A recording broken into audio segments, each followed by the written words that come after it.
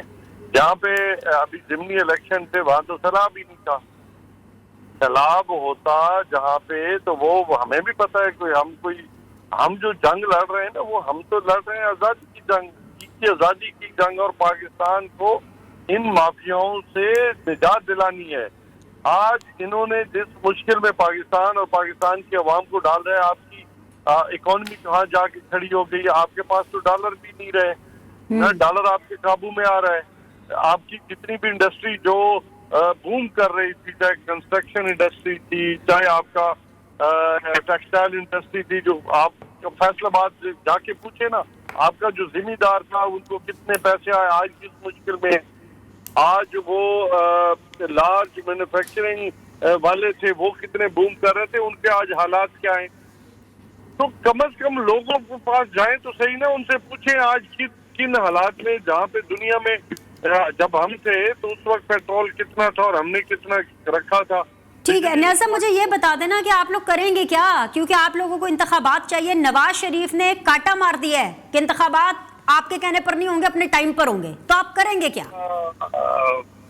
سارے کام اگر نواز شریف کے پاس ہوتے نا تو آج نواز شریف دوائی لے لیتا جا چکا ہوتا انگلینڈ سے. ٹھیک ہے, آج وہ خود مشکل میں ہے, اپنی جان بچا کے وہاں بھاگا ہوئے, کم از کم یہاں کے فیس کرتا پاکستان کے عوام کو اور پاکستان. سوچ لیں نیازی صاحب, اتنا ہلکے میں نہ لیں نواز شریف صاحب کو. پوری کابینہ چل کے لندن گئی ہے ان کے پاس دوائی کا پوچھنے اور شاید دوائی لینے.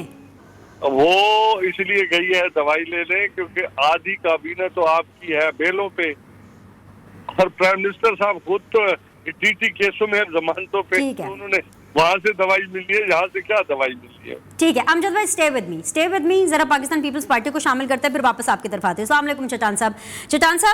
2014 کے اندر جو دھرنا ہوا, آپ نے اس میں بڑے بھائی کی حکومت تو بچا لی, اب جو چھوٹے بھائی کی حکومت ہے جو کہ بیسیکلی آپ کی بھی حکومت ہے, آپ کیا یہ حکومت 2022 کے میں ہونے والے دھرنے کے نتیجے میں بچا پائیں گے؟ بسم اللہ الرحمن الرحیم. دیکھیے بنش, یہ آپ کو بھی پتہ ہے, مجھے بھی پتہ ہے, ایک عام آدمی کو بھی پتہ ہے, شاید عمران خان کو نہیں پتہ ہوگا کہ حکومتیں دھرنوں سے نہیں گرتے ہیں,